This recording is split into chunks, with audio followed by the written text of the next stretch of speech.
Professional wrestling is a very dangerous sport.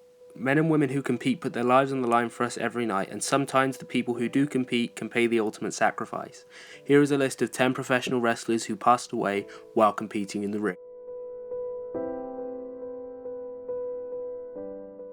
In April 2000, Masakazu Fukuda was wrestling against Katsuyori Shibata in NJPW's Young Lion Cup tournament when Shibata dropped an elbow drop and landed directly on Fukuda's head. He gave him a severe brain injury, and Fukuda died in hospital 5 days later from a brain hemorrhage. The rest of the tournament was dedicated in his honor, and a 10-bell salute took place before the final show.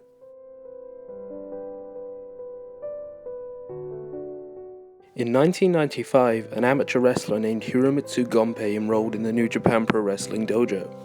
He was scouted by Hiroshi Hase, but at first his parents did not want him to join the dojo as they felt it was too dangerous. Hase convinced his parents that he would look after him and that he would be safe in the dojo. After much deliberation, they allowed their son to join the dojo. After a very short amount of time spent training, an incident occurred which would ultimately end Gompei's life.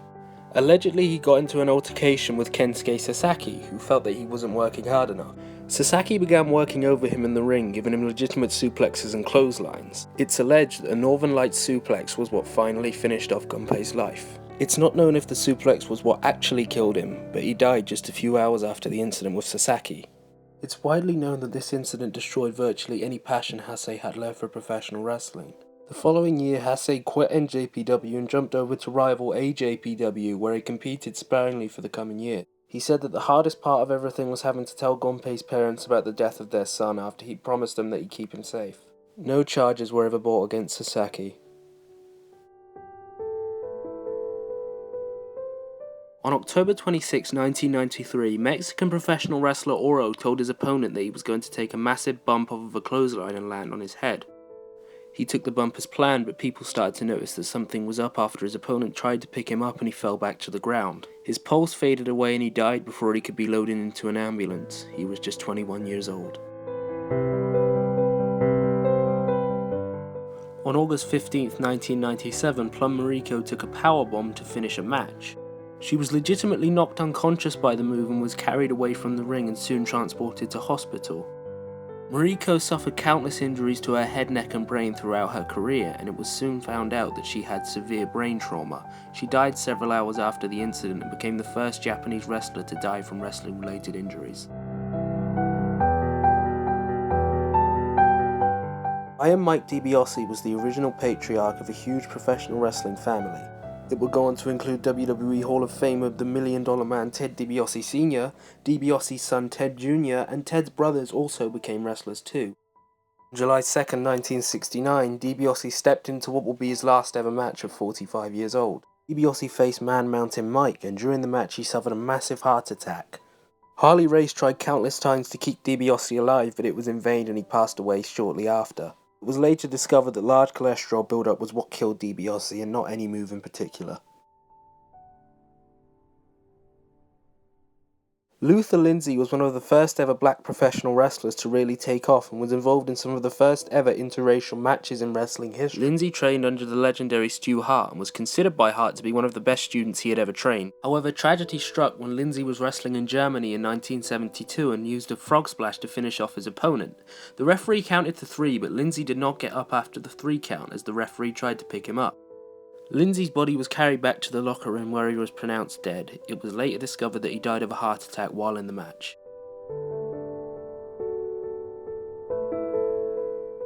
Gary Albright was an extremely accomplished amateur wrestler and also a professional wrestler. He was well known for being huge, legitimately weighing in at 350 pounds.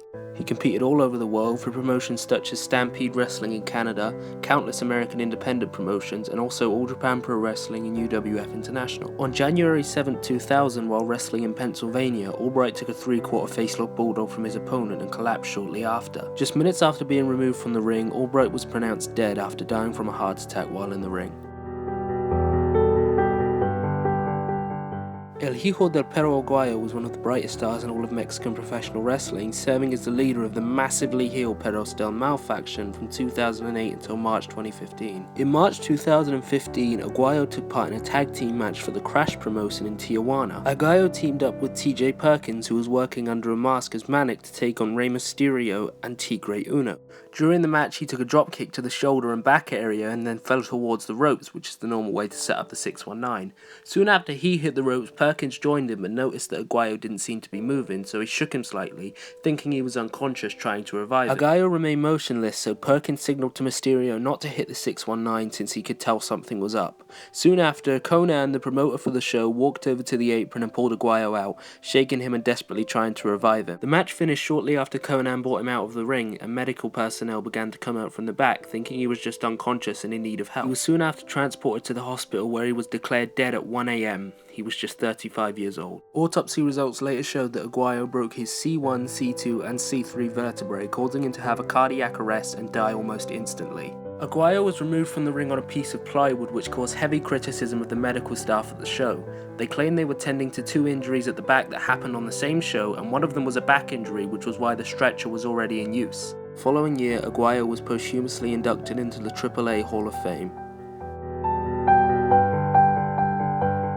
Mitsuharu Misawa is regarded by many, including myself, as the undisputed best professional wrestler of all time. He is a multiple-time Triple Crown and GHC heavyweight champion. He holds the record for the most ever 5-star matches given by Dave Meltzer of the Wrestling Observer newsletter. He was voted Wrestler of the Year by the Wrestling Observer newsletter 3 times, and most notably competed in All Japan Pro Wrestling and his own promotion, Pro Wrestling Noah, from his debut in the early 1980s to his death in the ring in 2009. On June 13, 2009, Misawa was teaming with protege Go Shiozaki against Akitoshi Saito and Bison Smith. After taking a routine belly-to-back suplex from Saito, Misawa lost consciousness and was taken to hospital. He was pronounced dead at 10:10 p.m. Japanese time on June 13th. At the request of his family, the actual cause of his death has never been named, though it's widely speculated to be a spinal cord injury. Countless wrestlers attended his funeral soon after his death, and even more wrestlers worldwide paid tribute to him, with Yoshitatsu wearing tights themed after Misawa's legendary green and white gear, and CM Punk wearing Misawa's name on his wrist tape during an episode of SmackDown. Shortly after his death, thousands of fans attended a public ceremony for Misawa in Korakuen Hall, a legendary wrestling venue in Japan, and every year since his death, the company that he founded, Pro Wrestling Noah, has established the Emerald Spirits Tour, where they pay tribute to Misawa throughout the month of June. In the aftermath of his death, Akitoshi Saito entered a deep depression after fans started showing up outside of his house and calling him a murderer. Many wrestlers publicly wept at Misawa's funeral, including his longtime friends Kensuke Sasaki and Kenta Kobashi. The most publicised death of a professional wrestler in the ring has easily been Owen Hart. Hart was well known for his legendary matches with his brother Bret in the early to mid 1990s and is now one of the most popular WWE superstars of all time. In the late 1990s he began competing under a mask as the Blue Blazer, feuding with the likes of Steve Blackman and The Godfather. At Over the Edge 1999, Hart was scheduled to face The Godfather in an Intercontinental Championship match. As part of the Blue Blazer's entrance, Hart would be lowered from the roof on a harness and then fall into the ring, landing flat on his face, then getting up and beginning the match. However, while Hart was being lowered to the ring during the show, his harness snapped and he fell approximately 78 feet, landing on the top rope and falling into the ring. Television viewers did not see Hart fall from the harness as a pre-taped vignette was airing while it happened. When we returned from the vignette, however, Jim Ross was sat at the commentary booth, stressing that what just happened was not fake, it was not an angle. Owen Hart was legitimately hurt. Later in the show, Ross informed viewers watching on pay-per-view that Hart had indeed died. He was transported to a local hospital and passed away from internal bleeding caused by blunt force trauma. In an extremely controversial move, the WWF chose to continue airing the show, and all of the scheduled matches took place and the show finished. The following night they aired a special edition of Raw called Raw is Owen. All storylines and rivalries were put aside just for one night as the entire WWF roster paid tribute to Hart. Workers were given the right to choose whether they wanted to work that night or not, as some were very traumatized at what had happened. Hart was beloved amongst his friends and peers, and this was reflected in the Raw is Owen broadcast. Many wrestlers took part in unscripted shoot interviews where they talked about how deeply hurt they were by the loss of their friend and how much of a joy Owen was to be around. 4 weeks after his death, his wife and the Hart family sued the WWF, claiming $18 million in court in 2000. Unlike all WWE shows, Over the Edge 1999 was never released on DVD. In fact, it was never even broadcast again until 2014 when it appeared on the WWE Network. Before the show, a small tribute is laid out to Hart, where it is said that he passed away during the show. All appearances of him are edited out. And that concludes the video. May all the wrestlers I mentioned rest in peace.